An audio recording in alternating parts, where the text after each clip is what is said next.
కాంగ్రెస్ ప్రభుత్వం వచ్చిన 100 రోజుల్లో హామీలన్నీ నెరవేరుస్తానని ప్రజల్ని మోసం చేస్తారని 2.5 సంవత్సరాలు పూర్తయినా కూడా ఇప్పటి వరకు ఒక కొత్త పెన్షన్ కూడా అమలు చేయలేదని తొలి జెడ్పీ చైర్పర్సన్ దా వసంత సురేష్ అన్నారు. సారంగాపూర్ మండల కేంద్రంలో బీఆర్ఎస్ నాయకులతో కలిసి మీడియా సమావేశంలో ఆమె పాల్గొన్నారు. ఈ సందర్భంగా ఆమె మాట్లాడుతూ కాంగ్రెస్ ప్రభుత్వం అధికారంలోకి వచ్చి దాదాపు 2.5 సంవత్సరాలు పూర్తయిందని, కొత్తగా పెన్షన్లు అప్లై చేసుకున్న వారికి ఈ నెల 31 వరకు గడువు ఉందని చెప్తున్నారు. కాంగ్రెస్ ప్రభుత్వం వచ్చిన తర్వాత ప్రజాపాలన పేరిట 3 నుంచి 4 సార్లు పెన్షన్లకు అప్లికేషన్ తీసుకున్నారని అన్నారు. ఎన్నికల సమయంలో రేవంత్ రెడ్డి ఇప్పుడు వచ్చే పెన్షన్ కంటే 2 పెన్షన్ ఇస్తారని హామీ ఇచ్చారని, కానీ కాంగ్రెస్ ప్రభుత్వం గద్దెనెక్కిన తర్వాత కేసీఆర్ ప్రభుత్వంలో వస్తున్న పెన్షన్ మాత్రమే వస్తుందని అన్నారు. ఎన్నికల మేనిఫెస్టోలో అన్ని పెన్షన్లు ఇస్తానని హామీ ఇచ్చారు, కానీ ఇప్పుడు కొత్తగా ఇచ్చే పెన్షన్లు బీడీ కార్మికులు మరియు వృద్ధాప్య పెన్షన్లు ఎందుకు ఇవ్వడం లేదని ఆమె ప్రశ్నించారు.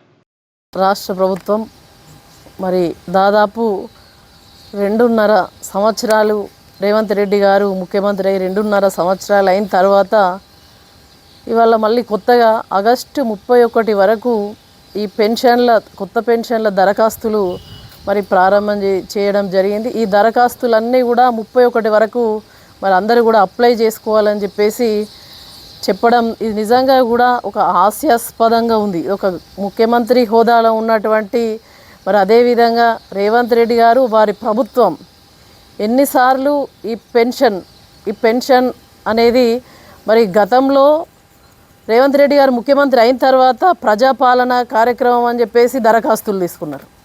అప్పటి నుంచి మొదలుకొని ఇప్పటి వరకు దాదాపు 3-4 దఫాలు ఈ పెన్షన్ల కోసం కావచ్చు, ఏదైనా కూడా అర్హులైన ప్రతి ఒక్కరికి కూడా మేము అన్ని ఎన్నికల్లో ఇచ్చిన హామీలు అన్నీ అమలు చేస్తామని చెప్పేసి అన్ని దరఖాస్తు ఫారాలు ఎప్పుడు నింపడం తీసుకోవడం అంటే ఆర్భాటాలు, ఈ ప్రచారం ఎక్కువ, ఆరంభం మాత్రమే. అది మాత్రం ఇప్పటి వరకు వచ్చింది లేదు ఏది కూడా. మరి ఈ రేవంత్ రెడ్డి గారు ముఖ్యమంత్రి అయిన తర్వాత కేసీఆర్ గారు ఏ పెన్షన్ అయితే ఇస్తున్నారో ఆ పెన్షన్కు ఇంకా 2 చేసి 4,000 రూపాయల పెన్షన్ ఇచ్చి నేను ఆదుకుంటా అని చెప్పేసి ఎన్నికల మేనిఫెస్టోలో పెట్టడం జరిగింది. అదేవిధంగా ప్రతి మీటింగ్లో కూడా ఇదే ముఖ్యమంత్రి వారి కాంగ్రెస్ నాయకులు చెప్పడం జరిగింది. మరి నువ్వు పెంచుతా అన్న పెన్షన్కు మాట తప్పినవు. 100 రోజుల లోపల ఇస్తా అన్నటువంటి ఎన్నికల్లో ఇచ్చిన హామీలన్నీ కూడా ఒక్కటి కూడా పోకుండా 100 రోజుల్లో అమలు చేసి చూపిస్తామని చెప్పినావు. కానీ ఇవాళ ఏమైంది? 100 రోజులు అయిపోయింది, దాదాపు 2.5 సంవత్సరాలు అయిపోయినా కూడా నువ్వు ఒక్క కొత్త పెన్షన్ కూడా ఇవ్వలేదు. ఆ రోజు ఏమని చెప్పినావు?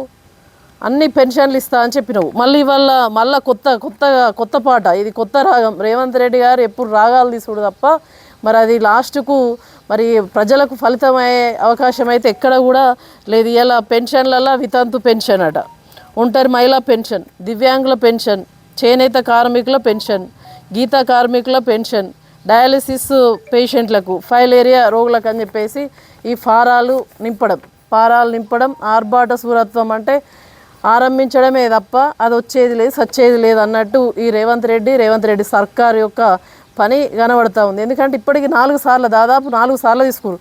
ఇవాళ ఈ పేపర్ ఖర్చే ఒక పెన్షన్ రావాలని అంటే ఈ 4 సార్లు తీసుకున్నది కాగితాల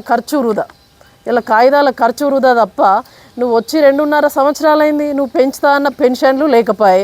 సరే, నువ్వు ఇలా కొత్తగా ఆగస్టు 31 వరకు పెన్షన్లు ఇస్తా అని చెప్పినావు. ఈ 31 దాంట్లో బీడీ కార్మికులు ఏం పాపం చేసిరు నీకు? బీడీ కార్మికుల పెన్షన్లు ఎందుకు ఇస్తలేవు? బీడీ కార్మికుల తల్లులు వాళ్ళు బీడీలు చుట్టుకుంటా వారి యొక్క కుటుంబ పోషణను మరి రాత్రి అనక తెల్లందాకా కూడా కష్టపడి వాళ్ళ యొక్క కుటుంబాన్ని పోషించుకుంటారు బీడీలు చుట్టుకుంటేనే. ఆ బీడీ కార్మికులకు దేశంలో ఎక్కడ కూడా పెన్షన్ ఇవ్వలేదు. కేసీఆర్ గారి నాయకత్వంలో మాత్రమే తెలంగాణ రాష్ట్రంలోనే మొట్టమొదటిగా పెన్షన్ ఇవ్వడం జరిగింది. మరి నువ్వు కేసీఆర్ కన్నా ఎక్కువ చేస్తావని చెప్పేసి ఇలా నేను ముఖ్యమంత్రి చేస్తే ఇలా మళ్ళీ కొత్త పాట ఏదైతే ఈ పెన్షన్ 31 వరకు అన్నావో దాంట్లో బీడీ కార్మికులకు పెన్షన్ లేదు. అదేవిధంగా ఈ వృద్ధాప్య పెన్షన్లు మరి ఏజ్ అయిపోయిన తర్వాత మరి కొడుకు చూస్తాడో కోడలు చూస్తుందో చూసినా చూడకున్నా కూడా ప్రభుత్వం కేసీఆర్ గారు ముందు చూపు ఆలోచనతోటి మరి ఒక ఇంటికి పెద్ద కొడుకులాగా మరి ఆసరా పెన్షన్లు ఇవ్వాలి అని చెప్పేసి మరి వారు ప్రారంభించారు. 200 ఉన్నటువంటి పెన్షన్ను దాదాపు ఫస్ట్ ఇయర్లో 1000 రూపాయలు ఇచ్చారు. 1000 రూపాయలు మొదలుకొని దాన్ని ఇప్పుడు 2000 రూపాయలు 2016 రూపాయలు చేసారు.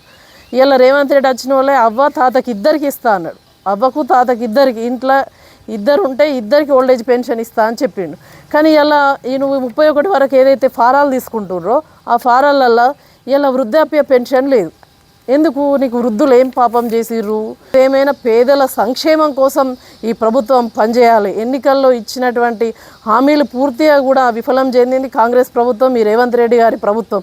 కానీ అయినా కూడా ఇప్పటికైనా 100 రోజులు అయిపోయింది, నువ్వు రోజులు గడుస్తూనే ఉన్నాయి, మాటలు చెప్తూనే ఉన్నావు కానీ చేతలలో కనిపిస్తలేదు.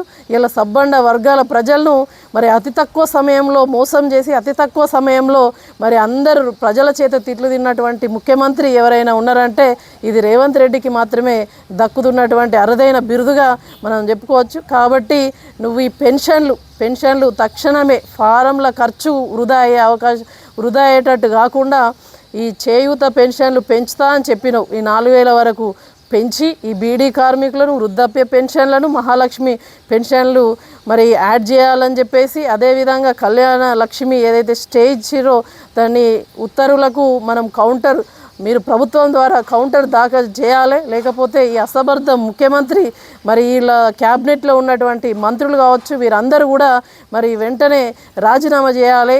మరి మీరు ఉండి ఎందుకు అని చెప్పేసి ఒక జవాబుదారితనంగా లేనప్పుడు ఈ ప్రభుత్వం ఉండేందుకు ప్రజల పక్షాన కొట్లాడకుండా ఒక ఆడబిడ్డకు ₹1,00,000 ఇస్తానంటే మీకు గంత అక్కస్ ఎందుకని చెప్పేసి అడుగుతా ఉన్నాం. ఏదైనా పేదల సంక్షేమం కోసం ఈ ప్రభుత్వం కానీ ఈ రేవంత్ రెడ్డి కానీ పనిచేయాలి. పేపర్ల వరకే పరిమితం కావద్దని చెప్పేసి మేము కోరుతా ఉన్నాం.